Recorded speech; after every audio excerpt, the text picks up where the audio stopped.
Amigos, ¿cómo están? Bienvenidos a una nueva edición de La Primera Infancia Primero. Gracias por estar con nosotros. Y justamente hoy día nosotros vamos a tener un invitado especial, el profesor Luis Guerrero, quien es docente y tiene la especialidad en educación inicial. Él trabaja en la institución En Acción, es consultor en educación, docente en la especialidad de educación inicial, maestría en política educativa. Y lógicamente también, aparte de con él vamos a hablar un tema que me parece muy importante, que se dice, educar a los niños debe ser un arte, porque realmente nosotros estamos moldeando, construyendo algo que queremos sea lo más perfecto posible y sobre todo que pueda ser feliz a lo largo de su vida. Realmente esto para nosotros es muy importante. También está con nosotros Walter López, quien nos va a dar las últimas informaciones relacionadas en este periodo sobre la primera infancia, y a quienes nos persiguen pues y que están con nosotros y nos acompañan, les hablo de la multiplataforma de comunicación que es Algalú TV, inversioninlainfancia.net, en las redes de Facebook y también nuestro aliado BES Cable. Y bueno, sí, ahora vamos a comenzar con Walter López, quien nos va a dar las últimas informaciones relacionadas con la primera infancia. Adelante. ¿Qué tal, señora Coti? ¿Qué tal, amigos de la primera infancia primero? El día de hoy yo voy a estar trayendo las noticias relacionadas justamente a la primera infancia. Este fin de semana se realizó el 6º Congreso Nacional de Educación Inicial. El pasado fin de semana se llevó a cabo en el auditorio de la Universidad Femenina del Sagrado Corazón, UNIFE, el 6º Congreso Nacional de Educación Inicial denominado Los Profesionales de la Primera Infancia, asumiendo los retos de hoy, organizada por la Asociación de Promotores de Educación Inicial Perú, APIPS. El evento contó con la presencia de importantes expertos nacionales e internacionales en la educación de la primera infancia, los cuales compartieron sus experiencias, las cuales fueron enriquecedoras para el público asistente, en su mayoría docentes de educación inicial. Los profesionales que participaron fueron Ricardo Arguiz de España, quien tocó el tema Aulas Felices potenciando la educación positiva en las escuelas; Claudia Ávila de México, que habló de Maestra Preescolar Empodera tu Vocación; Trinidad Riet de Chile, quien tocó el tema La pedagogía del asombro y la conciencia; Ana Lucía Campos de Brasil, quien habló de la importancia del juego en el desarrollo cerebral y el aprendizaje; y nuestra compatriota Emma Aguirre, quien habló de La maestra preescolar, un presente que garantiza el futuro. Además, la editorial SM realizó la presentación de Guau, un proyecto que busca, a través de simpáticos perritos que representan un libro distinto, ayudar a la educación de niños de 3, 4 y 5 años.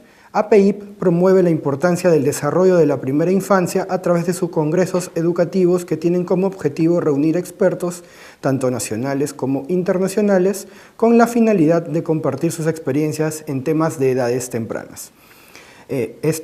Pasando a la segunda noticia, este jueves 14 de septiembre empieza el curso virtual Los primeros 1000 días de vida, lactancia, nutrición y neurodesarrollo. Con el objetivo de informar y capacitar sobre la atención a la primera infancia, la Asociación de Consultores de Lactancia Materna, ACLAM Perú, en alianza con Salgalú, Comunicación y Responsabilidad Social, desarrollarán el curso virtual Los primeros 1000 días de vida, lactancia, nutrición y neurodesarrollo. Este importante programa virtual está dirigido a médicos pediatras, médicos de familia, médicos generales, profesionales de la salud, educación y trabajadores sociales involucrados en la atención de la primera infancia. Las sesiones de este programa virtual serán realizadas por un equipo de especialistas y profesionales de la salud con reconocida experiencia en los temas que se dictarán. Este equipo estará bajo la dirección de la doctora Sara Vega, presidenta de ACLAM Perú e integrante del grupo impulsor Inversión en la Infancia. Este curso es importante no solo para todos los profesionales de la salud, sino también para cuidadores, trabajadores sociales y todos los que están comprometidos con la atención de la primera infancia. Hay que entender que la vida y los cuidados no se inician cuando el niño nace, sino desde que la mujer está embarazada. Este curso abarca 3 pilares fundamentales: lactancia materna, buena nutrición y neurodesarrollo, señaló la doctora Vega. El programa virtual Los Primeros 1000 Días de Vida tiene un costo especial de inscripción hasta el 7 de septiembre de 180 soles, luego de esta fecha el costo será de 230 soles. El número de cuenta para este depósito es 0011 0351 01 000 32 871 del Banco Continental. Para cualquier información o consulta adicional puede comunicarse con nuestro staff al teléfono 963 78 49 69 o al correo de 0a2@aclanperú. Pasando a otra noticia, el gobierno transfiere 11.7 millones de soles a las regiones de Piura y Lambayeque para la reconstrucción. El Ejecutivo autorizó hoy la transferencia de 11.736.573 soles a favor de los gobiernos regionales de Lambayeque, Piura y la Municipalidad Provincial de Chiclayo para realizar acciones referidas a la reconstrucción.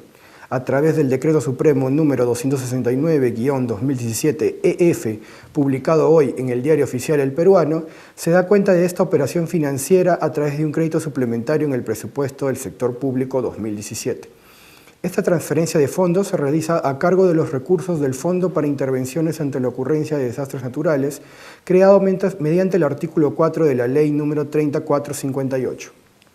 El detalle de los recursos transferidos se encuentra en el anexo Crédito Suplementario a favor de los gobiernos regionales y locales, que forma parte integrante del presente Decreto Supremo y se publica en el portal institucional del Ministerio de Economía y Finanzas. Los 11.736.573 soles transferidos no podrán ser destinados, bajo responsabilidad, a fines distintos para los cuales han sido aprobados. La norma lleva la firma del presidente de la República, Pedro Pablo Kuczynski, y el jefe del gabinete ministerial y titular de Economía, Fernando Zavala. Y la última noticia, damnificados del incendio de Iquitos reciben ayuda a través de programas sociales. A través de las coordinaciones de Pensión 65, Caliwarma, Cunamás y Foncodes en la región Loreto, se está brindando asistencia y apoyo en las labores de coordinación y articulación para facilitar la entrega de ayuda humanitaria a los damnificados del incendio ocurrido en el asentamiento humano Playa Hermosa, en Iquitos, en el límite con la localidad de Belén. Así lo subrayó la ministra de Desarrollo e Inclusión Social, Fiorella Molinelli, desde el lugar del siniestro. El MIDIS, a través de sus programas sociales, va a continuar en la zona brindando ayuda y soporte a las familias y personas damnificadas en coordinación con las autoridades locales y regionales. No van a estar solos, recalcó la ministra. Muchas veces ven al MIDIS, dijo, como un ministerio encargado solamente de los programas sociales, pero es importante resaltar que su rol es también articulador a nivel de las entidades del Ejecutivo y también a nivel de las diferentes instancias de gobiernos locales y regionales. La titular del MIDIS sigue coordinando el apoyo y recordó que dispuso desde los dos tambos cercanos a la zona del incendio, Cañaveral y San Juan de Múnich, se lleve ayuda humanitaria vía fluvial a las familias damnificadas. La ayuda consiste en kits completos, los cuales incluyen carpas, camas, colchones, frazadas, bidones de agua, ollas, cucharas, baldes, calaminas y menaje en general para las 159 personas damnificadas, es decir, las personas que lo han perdido todo con el incendio, de acuerdo a lo reportado por la Municipalidad Distrital de Belén, sostuvo la ministra del MIDIS, Fiorella Molinelli. Eso ha sido todo en las noticias de la primera infancia. Volvemos a conducción con la señora Clotilde. Gracias, Walter. Y sí, yo voy a rescatar este curso porque nos parece muy importante, pero voy a hacer una pequeña acotación que nos acaban de hacer, que es efectivamente se había establecido el día 7 como la fecha final para los costos especiales, pero se ha decidido, y esto realmente es a pedido de todos ustedes, que se va a prolongar hasta el día 14 de septiembre a este costo de 180 soles. Vale la pena porque realmente si hacemos un cálculo por día es bastante mínimo lo que se recibe, especialmente porque se va a tener la presencia de profesionales altamente calificados. Como ya se les ha dicho, ¿no?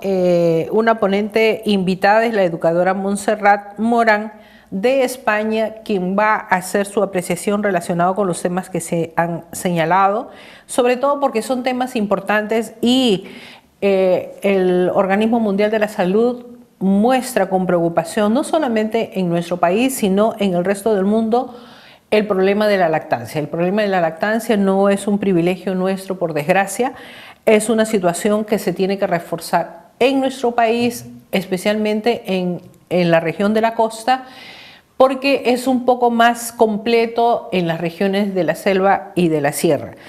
Ese es un tema que se va a resaltar bastante por la importancia que tiene. Ya todos saben, conocen la importancia de la leche materna y no solamente el hecho del líquido que la mamá le da al bebé para alimentarlo, sino de lo que ello representa. Representa realmente un desarrollo no solamente de la parte física, de la parte neuronal, sino de la parte emocional. Un niño que es cogido y acogido con cariño en brazos va a recibir esta alimentación emocional que le va a permitir desarrollar mejor el aspecto físico-fisiológico.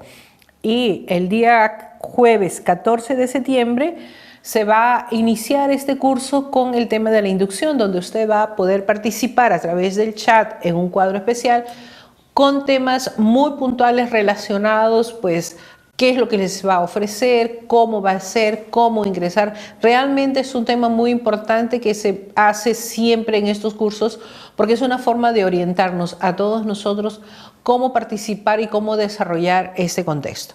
Una de las cosas que nos han venido preguntando, lo hemos estado pues respondiendo, son los temas, ¿no? Este es un programa virtual que tiene el título de Los primeros 1000 días de vida, donde se va a destacar la lactancia, la nutrición y el neurodesarrollo. Ya en la siguiente sesión, donde realmente comenzarían el tema fundamental de esta sesión, sería el 28 de septiembre y el tema a destacarse es concepto e importancia de los primeros 1000 días de vida, los derechos del recién nacido y del niño. En la siguiente sesión tenemos el tema influencia del estrés y la depresión prenatal en el desarrollo del niño, que será el 28 de septiembre. También está el siguiente tema es nutrición y prevención de anemia en la gestante, que sería el 5 de octubre. El 12 de octubre está la sesión el parto y las primeras horas de vida. El 12 también tenemos los primeros 15 días, que es la siguiente sesión, los primeros 15 días de vida y la lactancia materna exitosa. Este es un tema que realmente se va a destacar. El otro tema es lactancia materna y trabajo. ¿Es posible trabajar y poder conceder la lactancia materna? También tenemos la alimentación completa y el destete, que sería el 26 de octubre, prevención y manejo de desnutrición y obesidad, y más adelante vamos a seguir leyendo porque tenemos prevención y manejo de anemia nutricional, concepto de neurodesarrollo, desarrollo motor y sensorial, desarrollo normal del lenguaje, signos de alarma en el neurodesarrollo, estimulación visual y auditiva y crianza, de la teoría a la práctica. Estos son todos los temas que se van a desarrollar, y lo más importante, que es válido para la recertificación porque tiene un valor de 3 créditos. Realmente esto es muy importante, y ahora sí nos vamos a un pequeño corte y vamos a regresar con nuestro invitado, el licenciado, el doctor Luis Guerrero, docente que tiene la especialidad en educación inicial. Adelante.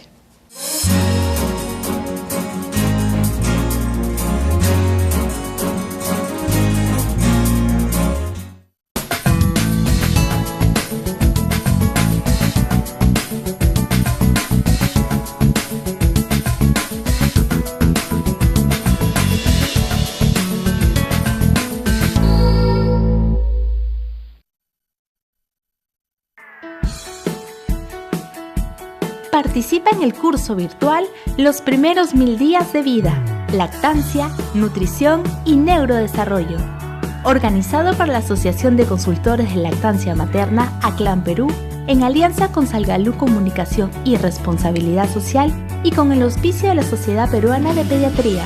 Este curso está dirigido a médicos pediatras, médicos de familia, médicos generales, profesionales de salud y educación y trabajadores sociales, involucrados en la atención de la primera infancia. con el objetivo de brindar nociones y herramientas para comprender el concepto y la importancia de los primeros 1000 días de vida. Todos los jueves, de 3 a 4 de la tarde, durante 14 semanas, podrás acceder a la programación e interactuar con los expositores y especialistas en el tema, a través de tus preguntas y comentarios en el chat en vivo y foro de debate. Participa de la sesión de inducción este jueves 14 de septiembre a las 3 de la tarde. Este curso se desarrollará a través de la plataforma virtual www.salgalucapacitacion.com/primeros 1000 días y es válido para la recertificación del Colegio Médico del Perú.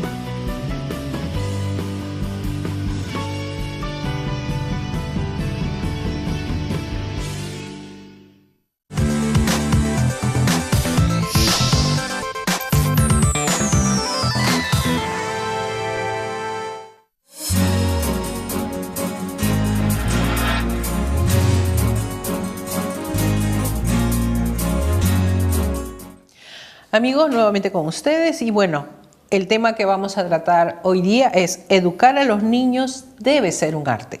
Para hablar de este tema está con nosotros Luis Guerrero, quien es docente y tiene una especialidad muy linda, muy bonita que es en educación inicial.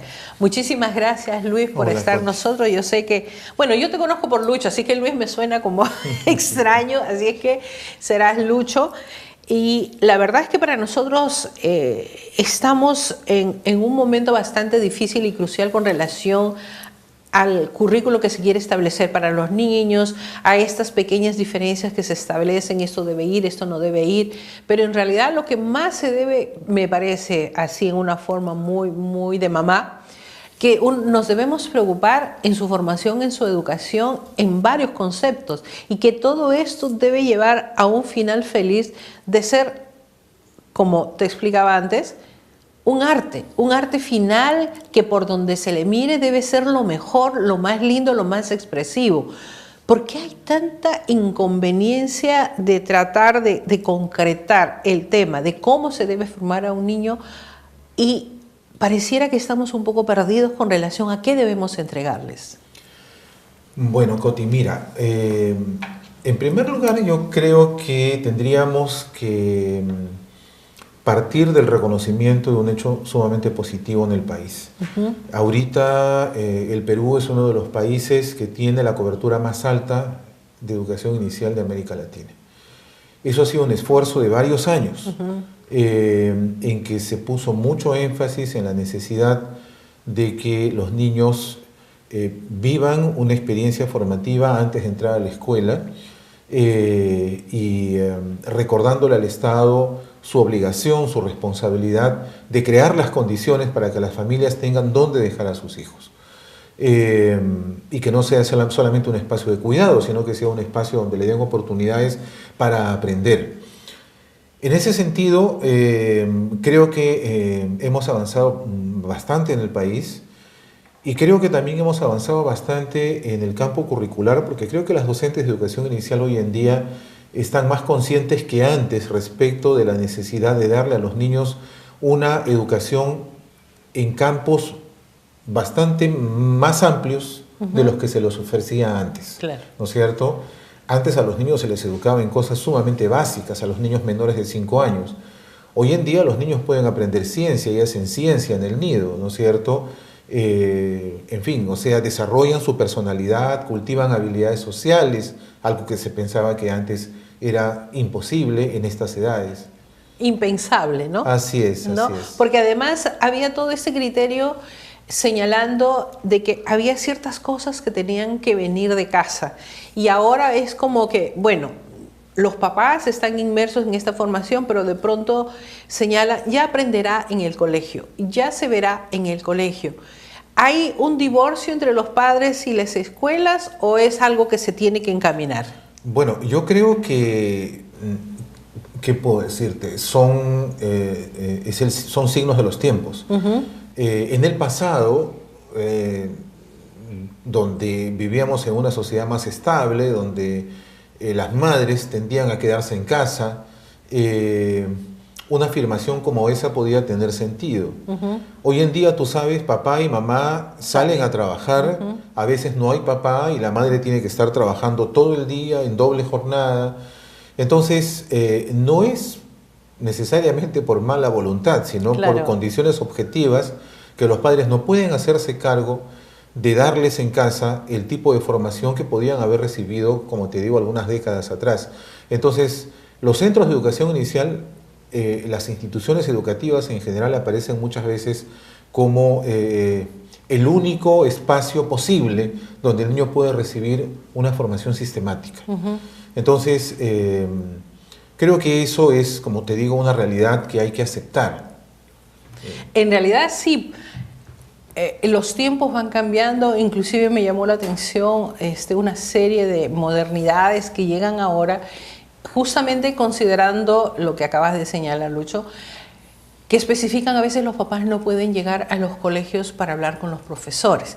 Y entonces hay una serie de nuevas aplicaciones específicamente para tener la relación del maestro con el papá y que sea muy puntual en la formación y educación de sus niños.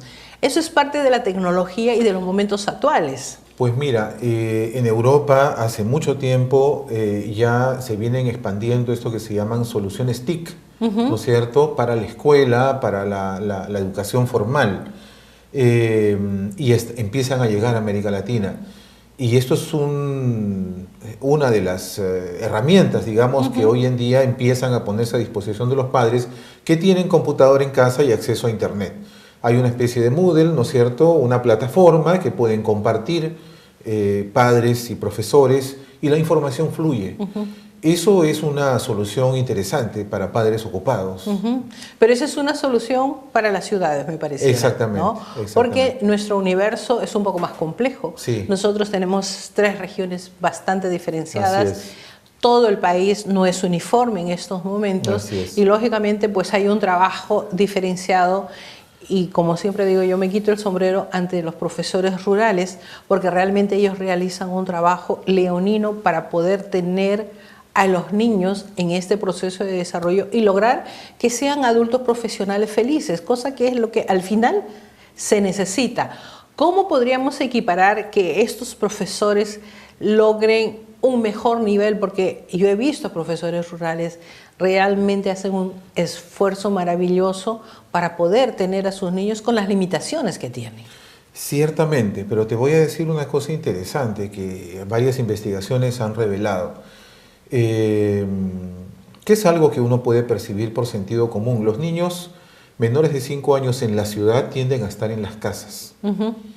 Y, digamos, no participan de las actividades familiares. Son atendidos más bien por los adultos. En cambio, en las zonas rurales, los niños están afuera. Cierto. ¿No es cierto? Los niños interactúan con los adultos, cumplen roles, realizan tareas, asumen responsabilidades desde edades muy tempranas. Y entonces, esto quiere decir otro aprendizaje, su ¿no? experiencia de vida le permite aprendizajes que no tiene el niño de la ciudad. El niño de la ciudad tiene acceso a otras cosas, tiene acceso al Internet, tiene acceso a una serie de oportunidades. Pero digamos, no es que los niños de las zonas rurales no tengan las manos vacías.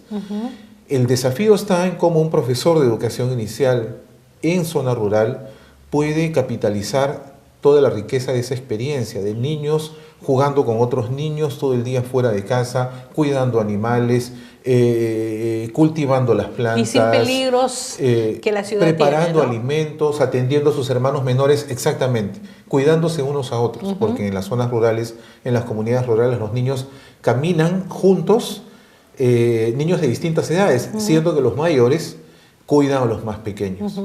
Son realidades distintas que tendríamos que saber aprovechar en lo que cada realidad ofrece como oportunidad para el aprendizaje de los niños. Sí, eso es muy importante, sobre todo porque hay que reconocer estos aprendizajes que muchos de nuestros niños no lo van a tener, como el hecho de conocer una vaca directamente, por ejemplo. Así es, ¿no? Así es. Yo he conocido en las zonas en las que he ido, se me viene a la mente los niños en Satipo, ¿no es cierto?, en la región de Junín. Los niños antes de los 5 años ya saben cocinar, los niños cazan, los niños pescan, los niños preparan alimentos, los niños saben distinguir plantas útiles de plantas nocivas. Entonces, sí, digamos, cada medio ofrece límites y oportunidades distintas y es responsabilidad de los educadores el saber cómo aprovechamos lo mejor que cada medio les ofrece. Yo sé que es bastante fácil cuestionar, criticar la participación de los profesores, la participación de los padres, la comunidad en sí, pero debe haber un punto de encuentro entre padres y profesores, y yo hablo a nivel de país, porque inclusive los padres de regiones un poco apartadas no pueden perder de vista que la responsabilidad del crecimiento de los niños, especialmente de la primera infancia, es nuestra, es de ellos, es de cada uno de nosotros, es de la comunidad. ¿Cuál sería el hilo que une? Muy buena pregunta, Coti, muy buena pregunta, porque en ese sentido hay distorsiones que se arrastran por muchos años. Muchas veces los profesores creemos que el rol de los padres es ser profesores auxiliares en casa y hacer que los niños hagan las tareas que deberían ejecutarlas en el nido. La responsabilidad principal de los padres es ser padres, y eso no es una tarea fácil. Y por las circunstancias de las que hemos venido conversando, muchas veces es un rol que se cumple a medias. Sería un gran aporte para el profesor que el padre sea padre de sus hijos. ¿Y eso qué significa? En primer lugar, que los proteja. En segundo lugar, que los norme. En tercer lugar, que los nutra. Y cuando hablo de nutrir, no solamente me refiero al alimento, sino también al alimento emocional. Muchas veces los niños son ilustres desconocidos para sus padres. Los padres, con tenerlos ocupados haciendo cosas y que no los interfieran, son felices. Y entonces hay muchas habilidades que los niños van revelando en casa para las que los padres son ciegos. Y entonces cuando llegan al nido, esas habilidades, por ejemplo, la sociabilidad, las habilidades comunicativas, perturban al profesor y el profesor las considera como si fuera un defecto y llama al padre de familia para pedirle que lo ayude a que el niño sea menos sociable y menos conversador. Y en realidad lo que está haciendo es haciendo una alianza terrible para limitar lo que son recursos y posibilidades en crecimiento de los niños. Yo creo que efectivamente sí se necesita una coordinación mayor, pero una coordinación sobre la base de entender que tanto padres como profesores tienen roles distintos que cumplir. Eso es verdad. Realmente, como bien señalas, pues a veces nos confundimos hasta dónde yo puedo llegar como papá, mamá, ¿no? O tutor o la persona adulta que esté ahí, y hasta dónde deben llegar los profesores, y que los profesores no me tomen, como bien señalas tú, como el asistente, porque incomprensible, mandan tareas que es totalmente sabido que el niño no lo va a poder hacer. Entonces ahí se crea un conflicto, porque el papá que ya llega tarde o la mamá que ya llega tarde de pronto está yendo para casa, tiene que traer esto, tiene que traer aquello. El niño tiene que hacer un queque. El niño va a hacer un queque, salvo que sea diseñado y con plastilina, porque de otra forma no va a llevar el queque. Quien tiene que hacer el queque es la mamá y el papá. Ya en muchos lugares se ha prohibido las tareas en casa. ¿Eso es una buena señal? En España hay un movimiento muy fuerte de padres de familia en contra de la tarea escolar, por considerarla nociva e invasiva. Hay numerosas investigaciones que han demostrado que la tarea escolar no aporta nada significativo al aprendizaje de los niños. En Chile hay un movimiento fuerte en contra de la tarea escolar. En China han prohibido la tarea escolar de la educación, desde la educación inicial hasta los primeros grados de la primaria. En realidad hay un movimiento en muchos países en contra de un mito, porque el mito de la tarea escolar es de que el niño en casa va a reforzar lo que aprende en el nido o en la escuela, y está demostrado que no es así. Los padres son pésimos profesores de sus hijos. No todos los padres tienen el nivel de preparación necesario para acompañar las tareas específicas que le mandan sus profesores. Y aun si lo tuvieran, muchas veces no tienen el tiempo o la paciencia. Entonces, a veces es preferible que el padre no se entrometa con eso y que sea el profesor el que se haga cargo. Y el padre que se haga cargo de lo que es su tarea, que converse con sus hijos, que les dé tiempo gratuito, que hagan cosas juntos, que descubra las habilidades y los recursos de sus niños, que se los muestre, que les refleje lo mejor de sí mismos. Eso es una tarea de los padres. Los profesores pueden hacerla también, pero los padres tienen la primera responsabilidad en eso. En vez de estar sentados con sus hijos durante horas, presionándolos para que hagan la tarea o haciéndolas para ahorrarles el sacrificio. Sí, porque además los niños necesitan un tiempo de sosiego, cosa que no necesariamente se tiene. Así es, los niños no son solamente alumnos, también son hijos, son hermanos, son primos, son nietos y tienen todo el derecho de ocupar su tiempo en otras cosas. Entonces, yo creo que ahí, no obstante, digamos, el mito de la tarea escolar está muy arraigado no solamente en profesoras, sino también en padres de familia. Eso es verdad. Hay un tema que es bastante preocupante y que está relacionado con este tipo de trabajos y tareas donde los niños comienzan a hacer conflicto, a estresarse, porque ansiosos espera que llegue la mamá con las cosas para ver cómo es que la mamá va a trabajar. O hay niños que simplemente dicen, ¿saben qué? No voy a hacer nada, que llegue mi mamá, que llegue mi papá o que llegue quien llegue, para poder solucionarme el problema. Y cuando son chiquititos, simplemente cuando llegan al colegio y no tienen la respuesta, infelizmente ellos se sienten mal, porque no han respondido a las expectativas del compañerito que sí logró que su mamá llegó temprano, su papá llegó temprano y pudo apoyarlo. Y están señalando que eso les genera estrés. Hasta hace poco esa palabra no existía para los niños menores de 20 años. Pero ahora están descubriendo en las nuevas investigaciones que inclusive un niño puede nacer ya con este problema. Sí, bueno, es que el estrés es un estado emocional que se produce cuando las personas caminan sobre sus límites, ¿no es cierto?, entre el poder y no poder hacer algo, o cuando una situación rebasa sus posibilidades y no la puede eludir. Entonces, lo que se genera en uno es una ansiedad terrible. Y yo sí estoy absolutamente de acuerdo en que muchas veces los profesores, la escuela, los centros de educación inicial no se libran de eso, son fuentes de estrés para los chicos porque los presionan a ir más allá de lo que los chicos pueden o deben hacer, ¿no? Y no respetan su condición de niño, porque finalmente uno es alumno en un periodo determinado, pero después uno tiene otras dimensiones, claro, en su identidad y tiene derecho a ejercerla con libertad. Cierto. En realidad son tantas cosas, tantos cuestionamientos, tantas posiciones y tantas preguntas que la gente está ahí, por favor, necesito saber de esto, de aquello, cómo manejarme, cómo ser mejor papá. Pero vamos a hablar de ello inmediatamente después del corte. Regresamos enseguida.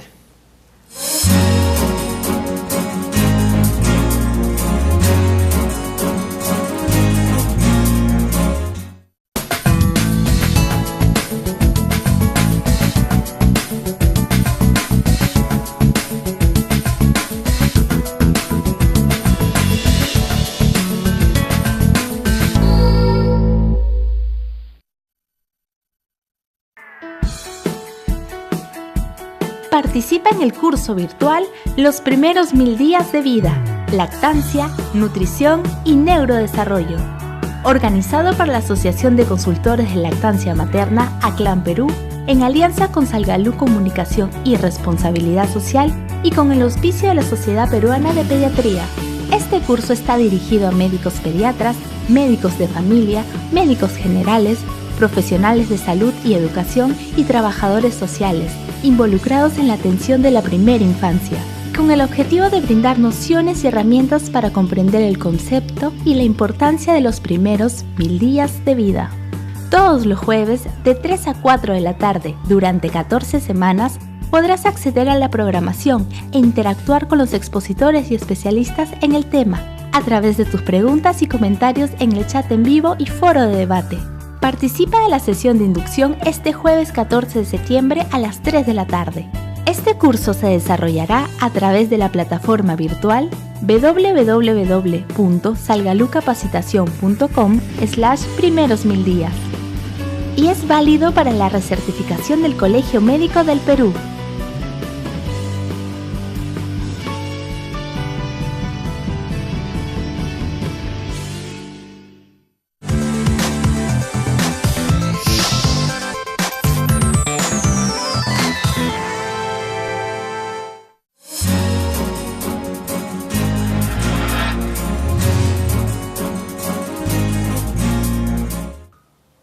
Bueno, en realidad nosotros estábamos conversando porque este es un tema apasionante y que tiene 100.000 situaciones más, porque hay todo un derecho que está en nuestra Constitución, que los niños deben de ser protegidos, formados, cuidados, y es responsabilidad de todos los adultos que realmente debemos atenderlos, cuidarlos, acompañarlos en su desarrollo y crecimiento.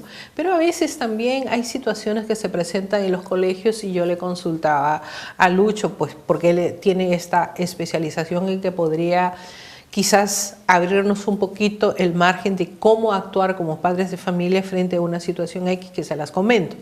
A veces los profesores hacen estas odiosas comparaciones de hermanitos que se presentan en una sala y de repente uno de ellos es un poco más hábil que el otro quizás en gimnasia, pero hay un adulto que empieza a marcar las diferencias y que genera conflictos entre los niños, ¿no? Comparándolos, este es mejor en esto, este es mejor en el otro, ¿por qué tú no respondes así? ¿Por qué tú no respondes allá?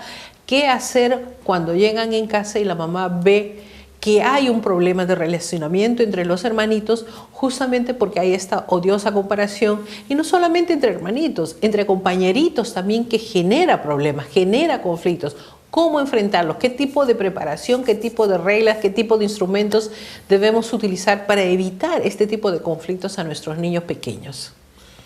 Bueno, acá también entra a tallar otro mito, y es que los niños de las mismas edades son iguales,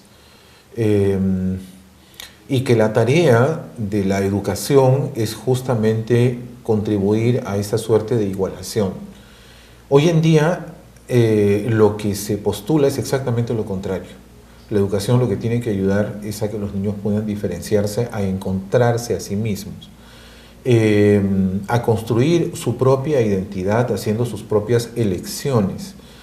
Querer que un niño sea igual al otro, tomar a un niño como modelo, ¿no?, y pedirle a todos que sean idénticos a él, responde a este viejo modelo de igualación.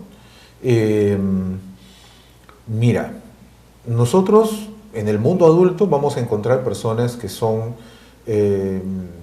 sumamente, ¿qué te puedo decir?, circunspectas, ¿no? Gente que no sonríe con mucha facilidad. Cierto. Hay gente también que es sumamente locuaz, y es muy difícil a veces conversar con estas personas porque no paran de hablar y están todo el tiempo hilvanando una idea con otra. Hay personas que son más parcas. Hay personas que son muy bromistas y están buscando el lado gracioso de las cosas todo el tiempo. Hay personas que son más bien, ¿no?, más serias y mesuradas, y que estas situaciones las incomodan. Es decir, hay una diversidad de personalidades en juego en las relaciones cotidianas. Y nosotros aceptamos a las personas como son porque tienen derecho a ser como son. Detrás de cada personalidad hay una historia, Claro. ¿no es cierto? Y mientras eso no interfiera la convivencia y la posibilidad de ponernos de acuerdo y de respetarnos mutuamente, cada uno tiene derecho a ser como eligió ser. Pero no respetamos ese derecho en los niños. Claro. ¿No es cierto? Un niño que es muy conversador, malo. Un niño que es muy callado, malo. Un niño que es muy gracioso y se ríe mucho, malo. Un niño que es demasiado serio, malo también. Entonces queremos que todos se acomoden a un mismo molde. Eso es terrible. Eso es muy dañino para los niños en una edad en la que ellos están justamente experimentando, tal vez, ¿no? Así es, están absolutamente abiertos a percibir y a recoger lo que más admiran de cada persona, y van construyéndose a sí mismos. Y de pronto nos decimos, no, eso tampoco, tiene que ser así, tiene que ser asá. Y lo peor de todo es que el único espejo que nosotros le ponemos delante para que ellos puedan verse a sí mismos es el de sus defectos. No seas así, eso no está bien, eso está mal, te he dicho que eso no se hace.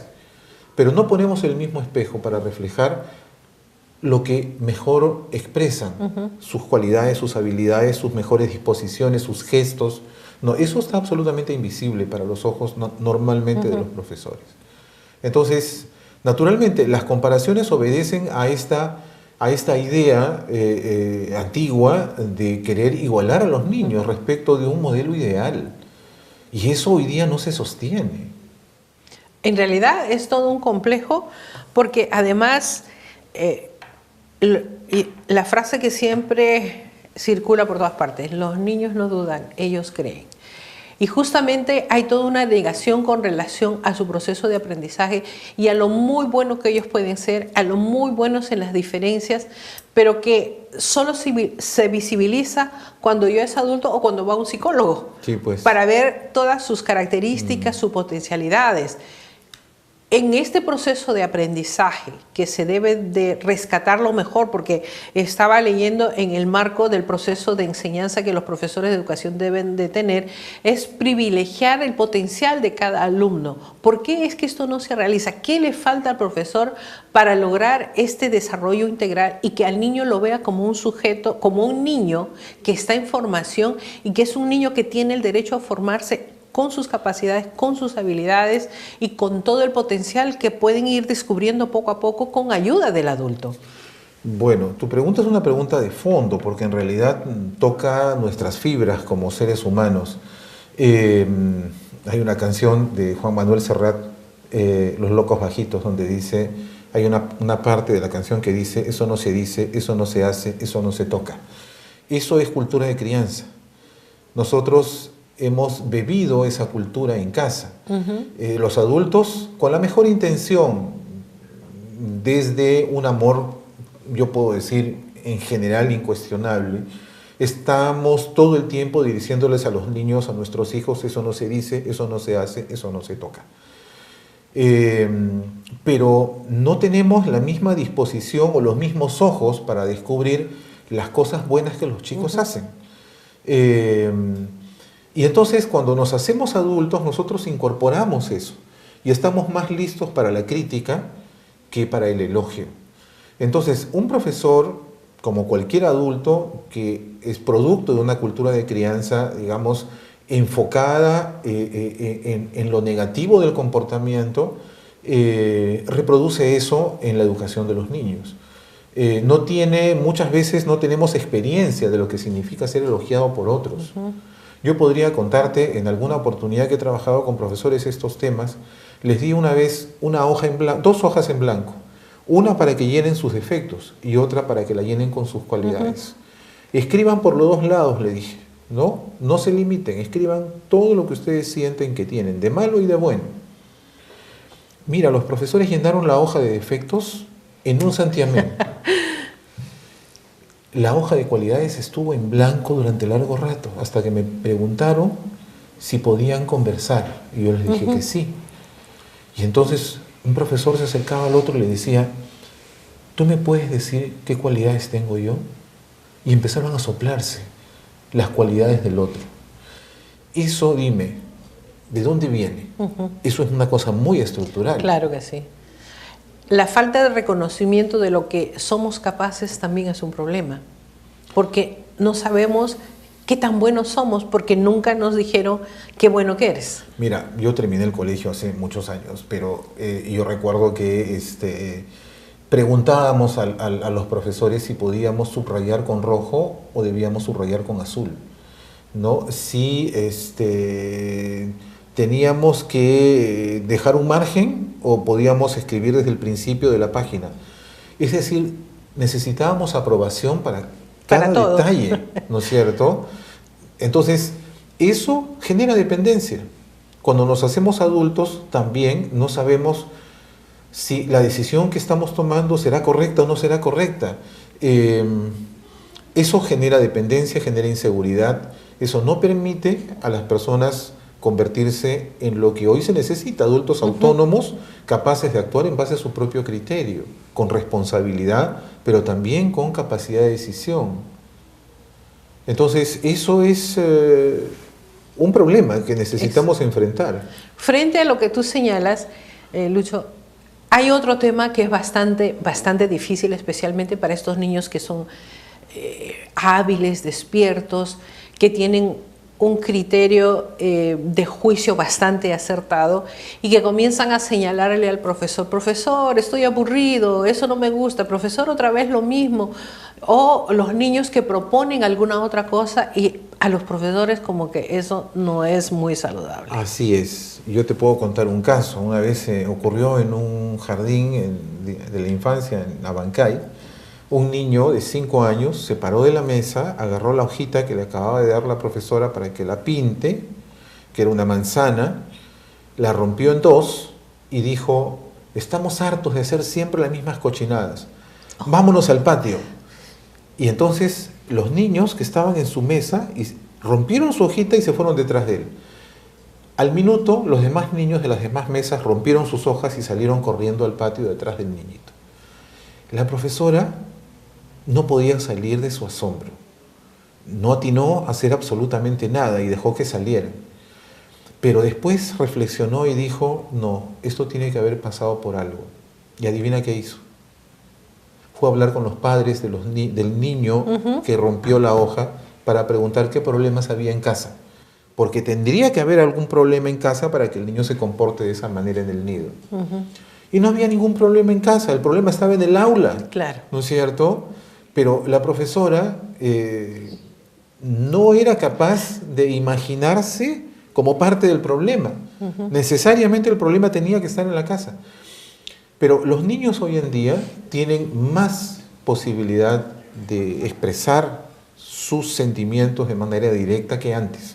Y yo creo que eso es una cosa sumamente positiva, que en vez de perturbarnos, deberíamos más bien cultivar. Pero ahí está el problema. Exactamente ahí está el problema. Y en todo caso la voy a cambiar para no cuestionar a los profesores. ¿Qué tipo de preparación integral deben recibir especialmente los profesores de educación inicial para poder entender estos diferentes aspectos de evolución y desarrollo, y en los momentos en que vivimos que la ciencia avanza de una manera asombrosa, la tecnología nos está invadiendo la vida, vemos bebés chiquititos con el dedito pasando una foto, pasando otra, buscando juegos, que ni siquiera saben hablar bien? ¿Qué tipo de preparación debería cambiar?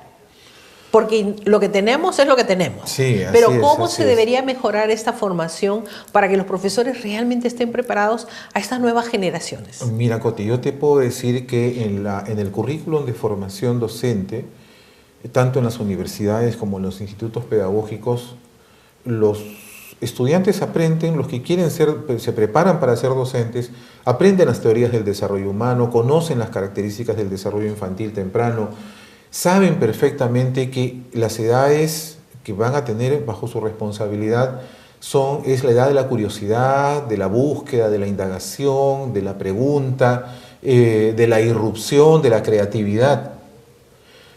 Pero el problema no surge por falta de información, es un problema cultural.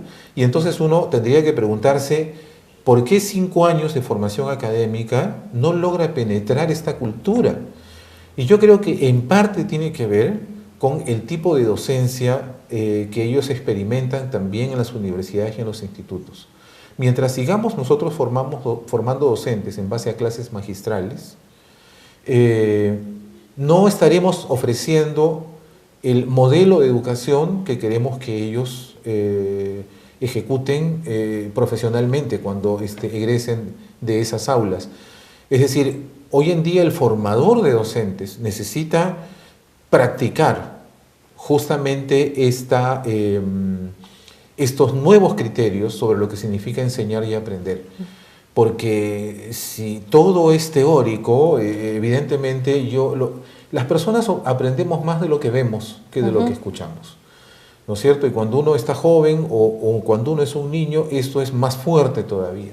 Los niños no le miran la boca al profesor, le miran las manos, le miran los gestos y aprenden de cómo él es antes de lo que él dice. Y pasa lo mismo en las aulas. Un profesor puede hablar de la importancia de, digamos, relacionarnos con los aspectos positivos de las personas, el esforzarnos por sacarlos afuera y construir sobre eso, en vez de presuponer que la gente llega con las manos vacías a un salón de clases. Pero si él mismo no lo hace, no hay forma de que se pueda aprender. En realidad sí es bastante complejo. Nosotros nos vamos a ir a un pequeño corte, pero cuando regresemos vamos a hablar de la importancia del aprendizaje a través de lo lúdico y el instrumento fundamental que es el juego, que a veces nos olvidamos de que existe. Nos vamos al corte.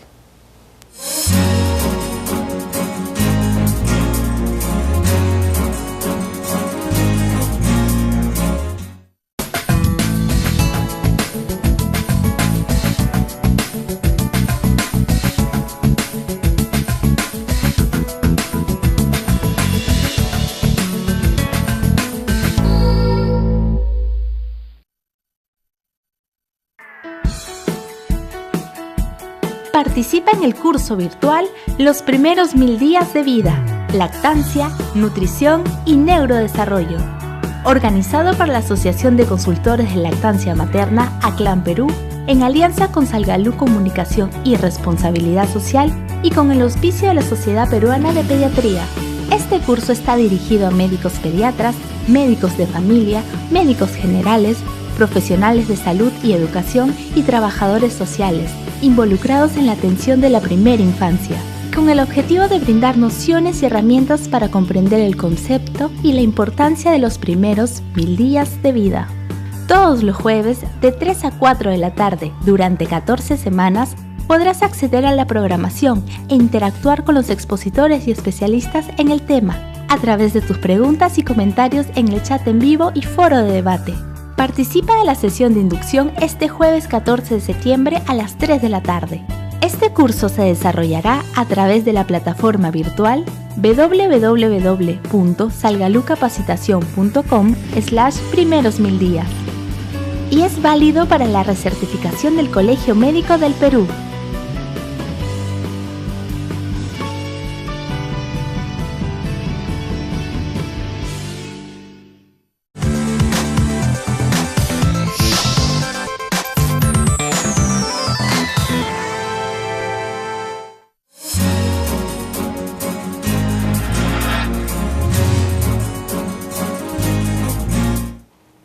Bueno, nosotros vamos a aprovechar y vamos a sacar toda la información que necesitamos justamente para poder estar con ustedes y tener toda esta información, porque muchas personas, muchas investigaciones, muchos trabajos señalan de la importancia del aprendizaje en su amplio sentido, ¿no? En el aprendizaje integral, que sea a través de lo lúdico, teniendo como herramienta pues el juego, que es parte de un proceso de relacionamiento que se tiene con los niños, pero a veces no es fácil, no se respeta y se atiende a lo formal. Felizmente que cada vez es menos, pero ¿cómo cambiar esta idea de que el niño tiene que ser formal cuando es tan chiquitito? Es que hay una gran confusión entre el juego y los juegos. Los juegos, y un nido tiene numerosos recursos para que los niños puedan jugar muchas cosas. Pero los juegos son un tema. El juego en realidad es una característica de los seres humanos. La disposición a jugar, la necesidad de jugar no es típica de la infancia. Recorre todas las edades y eso es una cosa que nos diferencia de los animales. Los animales también juegan, pero juegan sobre todo en las primeras edades. ¿Pero en qué consiste esta necesidad de jugar? En la necesidad de volver grato lo que uno hace. Cuando uno está haciendo algo y le resulta plenamente satisfactorio, y tan satisfactorio que tú no toleras que nadie te interrumpa, te olvidas hasta de comer, es porque estás, digamos, en una actitud de juego, porque estás disfrutando lo que estás haciendo. Y lo que estás haciendo puede ser una cosa, puede ser esto. Esto no es un juguete, esto es un vaso. Pero me resulta tan divertido ver cómo se mueve la gota al interior, que yo puedo quedarme ahí largos minutos mirando. Especialmente los niños, ¿no? Exactamente, exactamente. Entonces, lo importante es que las actividades que hagan los niños menores de 5 años sean gratas. No necesariamente que sean juegos con juguetes. Y si yo los siento a los chicos a llenar fichas, ¿no? Durante horas, y los presiono, porque creo que eso es por su bien, estoy traicionando su necesidad de jugar. Hay muchas actividades de lápiz y papel que los niños pueden encontrar muy divertidas. Y yo he sido testigo de eso numerosas veces, como cuando, digamos, una ficha está bien planteada y genera asombro en los niños les genera ansiedad por hacer más y más y más, ¿no es cierto? Pero llega un momento en que los niños se cansan y eso dejó de ser divertido. Pero los adultos, en una lógica distinta, queremos que siga porque según mi programación eso todavía le falta tiempo. Le faltan 5 minutos. Falta 5 minutos, le faltan 30 minutos y entonces y faltan más fichas y Entonces, las cosas que no se disfrutan no se aprenden. Hoy en día existe una cosa que se llama psicología positiva y hay mucha investigación al respecto que ha determinado que existe determinado tipo de emociones que favorecen el aprendizaje de las personas. Exacto. Y hay emociones que las bloquean. Entonces, el aburrimiento, la ansiedad, el fastidio, la apatía, son emociones negativas que bloquean la percepción y la posibilidad de aprender. En cambio, la alegría, la tranquilidad, el entusiasmo, el interés, son emociones más bien que amplifican el campo perceptual y permiten a las personas conectarse con una determinada tarea. Entonces, yo tengo que estar atento a las emociones de mis niños si es que quiero que aprendan. Cualquier emoción no me sirve para aprender. Claro. Y si hay una actividad que ya los hastió, yo no puedo seguir con eso solo porque está programado. Entonces, el principio del juego tiene que ser respetado en todo momento. Y respetar el principio del juego no significa haciéndolos jugar todo el tiempo, sino cuidando que cada actividad que yo les proponga les resulte realmente grata, despierte su curiosidad, su interés y por lo tanto su entusiasmo en participar. En realidad ese es un asunto bastante interesante porque en algunas investigaciones que estuve leyendo decía que la familia tiene una serie de responsabilidades bastante serias, como es el ser responsable de ellos, en que los papás tienen que hacer como aquellos que tú contratas para que los animen, una fiesta infantil, animarlos, felicitarlos, enseñarles a que la vida es llena de triunfos, de decepciones, de logros, de otros alcances, a ser coherentes. Y a veces los papás un poquito que se asustan ante esta responsabilidad y no saben cómo responder. Y comparado con el trabajo que vienen realizando los profesores, en ese trabajo yo leí que tú mencionaste una palabra que me llamó la atención, es si los adultos, profesores, padres o quienes sean, no tienen la capacidad del asombro hacia el otro niño, significa que no ha logrado llegar al otro niño, no importa el tipo de trabajo que estén desarrollando. ¿Por qué debemos asombrar a nuestros niños? ¿Qué tan importante es como papá y como profesores? El asombro está en el principio de la ciencia. El científico investiga aquello que le causa asombro y el asombro es una emoción. Esto además está ampliamente documentado, digamos, la curiosidad es el cimiento de la investigación científica.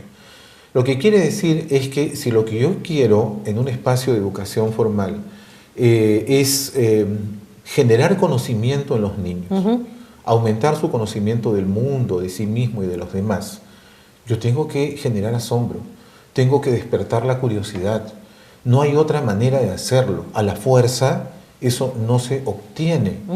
Entonces, si la ciencia, que es, digamos, la disciplina más racional por definición, parte del asombro y la curiosidad del científico, ¿qué tenemos que decir a eso los educadores? Es decir, tenemos que trabajar con ese principio todo el tiempo. Yo he visto en algunas guarderías, y ese es, digamos, un tema fuerte, digamos, que funcionan como cuarteles, porque los niños duermen a la misma hora, se tienen que despertar a la misma hora, van al baño a la misma hora, comen a la misma hora, hacen la siesta a la misma hora, se despiertan a la misma hora, porque todo está planificado y hay un horario. Si un niño no tiene sueño, se tiene que echar. Si un niño no tiene hambre esa hora, tiene que comer. Si no tiene ganas de ir al baño, tiene que ir. Entonces, esto viene de muy atrás, esto viene del siglo XVI, digamos, los modelos de educación tan homogenizadores vienen de... Como plantillas, así ¿no? Así es, ¿no? Entonces, eso evidentemente hoy en día es algo que necesitamos romper. Y otra vez, es un molde cultural que necesitamos romper. Una vez una profesora me dijo, ella tenía un salón de 3 años y le habían puesto una niña de 2. Y la niña de 2 era su dolor de cabeza, porque la niña hacía lo que le daba la gana y no quería jugar con los demás niños. Y entonces me decía, no sé qué hacer con la niña, y me pedía consejo. Y yo le digo, pero tú has estudiado la carrera y tú sabes perfectamente que un niño de 2 años tiene necesidades e intereses distintos a un niño de 3. Claro. ¿Por qué quieres que se incorpore al grupo de 3 a que haga sus mismas actividades? Si ella está explorando por otro lado, es que lo necesita. ¿Por qué te angustias?, le digo. Muy bien, la dejé de ver y varios meses después me vuelvo a encontrar con ella y le pregunto por la niña.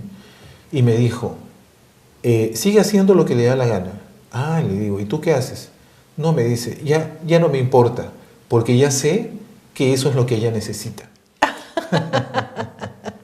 Pero eso es muy lindo. Por supuesto. Me asustó el ya no me importa porque realmente... ya no la angustiaba. Ya no la angustiaba, Así sí, es, ¿no? así Porque es. realmente hay todo un problema de la escucha. Justo me ha llevado al tema que nosotros también tenemos como problema en general los adultos, escuchar al otro.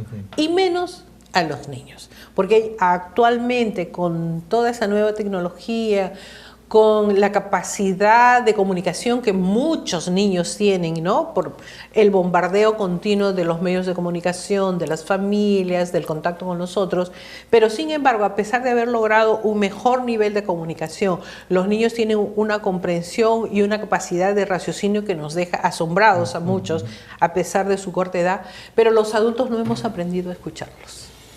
Y los niños se quejan porque el continuo no me escucha, no me entiende, no me hace caso.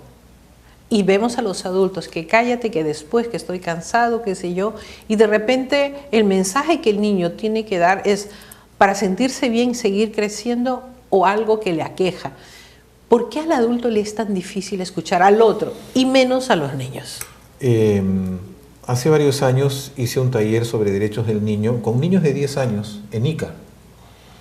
Y entre otras cosas, entre otras preguntas que les hice a estos niños, que serían unos 12 niños, les pregunté por qué es lo que ellos más esperarían que hagan sus padres en casa. Eran niños de clase media que recibían buena educación. Si ustedes le tuvieran que pedir algo a sus padres, ¿qué es lo que les pedirían? Porque eran niños que recibían atención educativa, estaban bien alimentados, etc. La respuesta de todos fue que nos hablen. Wow. Porque claro, los padres satisfacen sus necesidades básicas y se ocupan de sus cosas mientras los niños se quedan jugando. Pero los niños necesitan interactuar. En Chile se hizo una encuesta también. A propósito de un Día del Padre, se preguntó a padres, a empresarios, Cierto. a gente ejecutiva, si tenían tiempo para interactuar con sus hijos en casa. Todos dijeron que no, pero les preguntaron también si lo tuvieran, ¿qué es lo que harían? Y la respuesta sincera de muchos de ellos fue, no sabríamos qué hacer. Entonces, son mundos que no se conectan, ¿no es cierto? Pero no solo no se conectan, sino que los adultos muchas veces sentimos que no tienen por qué conectarse. Ya te di de comer, ya te vestí, te he comprado tus juguetes, te he mandado al nido, ¿qué más quieres? Yo estoy ocupado, ¿no? Eso evidentemente es una barrera para poder escuchar al otro, para poder incorporar al otro en tu vida. Yo, para irnos al otro lado, también he sido testigo muchas veces cuando caminas por los parques, veo padres, ¿no?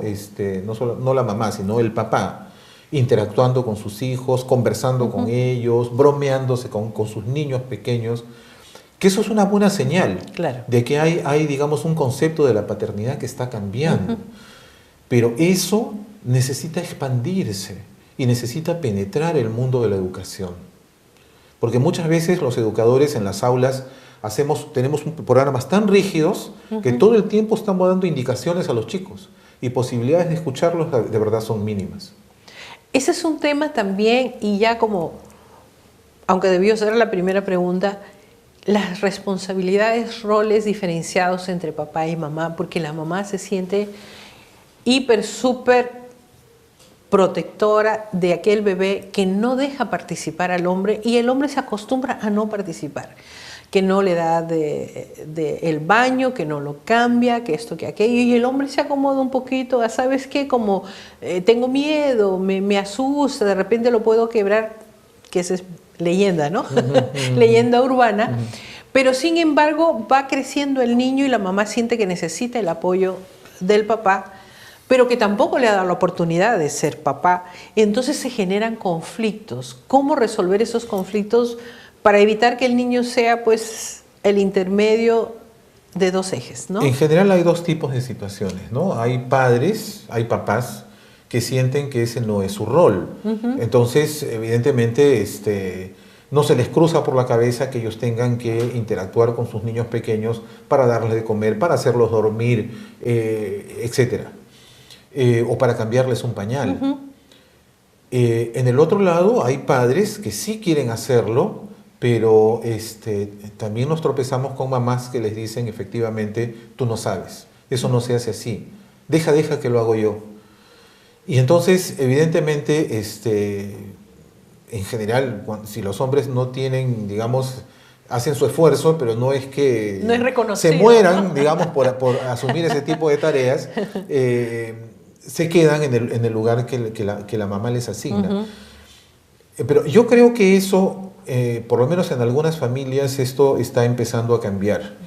Y insisto, creo que son realidades familiares que necesitan expandirse y volverse, ser conocidas en todas las ventajas que ellos representan, para los niños y para los propios padres, ¿no?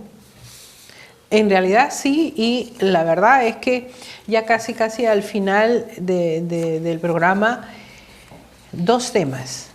¿Qué tipo de orientaciones se le deben dar a los padres para que sean más partícipes en la vida de sus hijos? Y otro que realmente es bastante preocupante relacionado con el tipo de formación. ¿Qué es lo que le falta al profesor de educación inicial específicamente para poder conectarse no solamente con los padres, sino con sus niños? A ver, los padres, en relación a los padres, yo lo que puedo decirte es que muchas veces no asumimos que tener hijos implica un cambio radical en la vida que habíamos venido llevando hasta ese momento.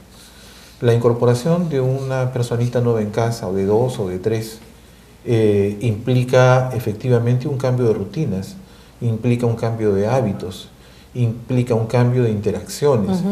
Muchas veces yo me he encontrado con amigos que son padres y que piensan que la presencia de un hijo en casa no tiene por qué alterar, digamos, el tipo de vida o el estilo de vida que había venido teniendo hasta entonces y al que siente que tiene derecho.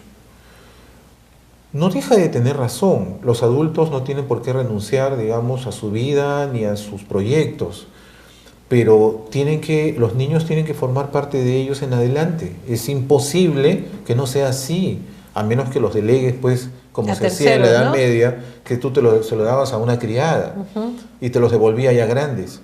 Entonces, no hay manera de eludir eso. Entonces, yo creo que esta conciencia de la responsabilidad que implica educar, formar, criar, es incorporar en tu vida otra presencia, y una presencia distinta a ti, creo que es muy importante. Y muchas veces los padres no tenemos esta conciencia tan clara. En relación con los profesores, yo lo que podría decirte es que los profesores de educación inicial en general son profesores sumamente empáticos con los niños. Eso es ampliamente reconocido. Tienen capacidad para vincularse con ellos en mayor medida que los profesores de otros niveles educativos. Esto en realidad es una característica que los distingue favorablemente.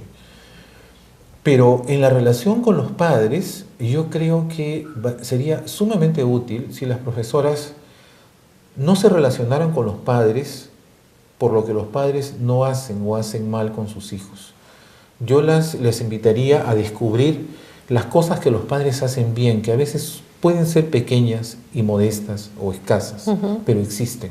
No existe ningún padre de familia que sea ni tan malo Ni tan bueno. Ni tan bueno. ¿No es cierto? Es Todos verdad. hacemos lo mejor que podemos y metemos la pata, pero también acertamos. Claro. Pero entonces, si solamente reflejamos desde el nido los desaciertos de los padres y los desaciertos de los hijos, estamos haciendo mal las cosas. Yo creo que es importante que así como tenemos que poner un espejo a los niños sobre lo mejor que tienen, creo que hay que hacer lo mismo con los padres para que los padres sientan confianza de que ellos pueden aprender a criar mejor a sus hijos. Sí, realmente eso es muy importante. Además, yo creo que a ninguno le gusta que sea continuamente descalificado, Así porque es. si no, yo creo que hay todo un reconocimiento como padres, como seres humanos, como personas que intentamos hacer lo mejor. Así es. Obviamente son generalidades, hay personas más menos que lo desarrollan, pero siempre es un tema. Muchísimas gracias, Lucho, por haber estado con nosotros. Es un tema que tiene muchísimo, muchísimo para hablar, especialmente por la preocupación que tenemos con relación a su futuro, a su desarrollo. Y está dicho, si no se forma bien a un niño desde pequeño, es difícil que pretendamos tener un país mejor. Así Ellos son es, la base. Definitivamente. Muchas gracias, Lucho. Gracias Realmente este tema es muy importante, prometemos continuarlo porque educar a los niños debe ser un arte, es algo que nos debe caracterizar siempre como país. Gracias, hemos estado con Luis Guerrero, docente en la especialidad de educación inicial y lógicamente él tiene todas las características justamente para poder hablar con propiedad, porque trabaja en la institución en acción, consultor en educación, docente en la especialidad de educación inicial y maestría en política educativa. Así es que está totalmente autorizado para decirnos las características y los consejos que debemos seguir para el bien de nuestros niños. Gracias por haber estado con nosotros y nosotros estaremos la próxima semana siempre con un tema muy importante relacionado con la primera infancia. Muchísimas gracias y hasta pronto.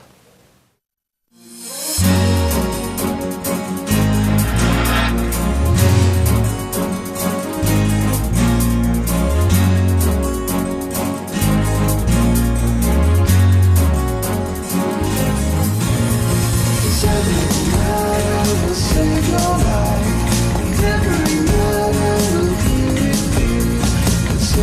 it,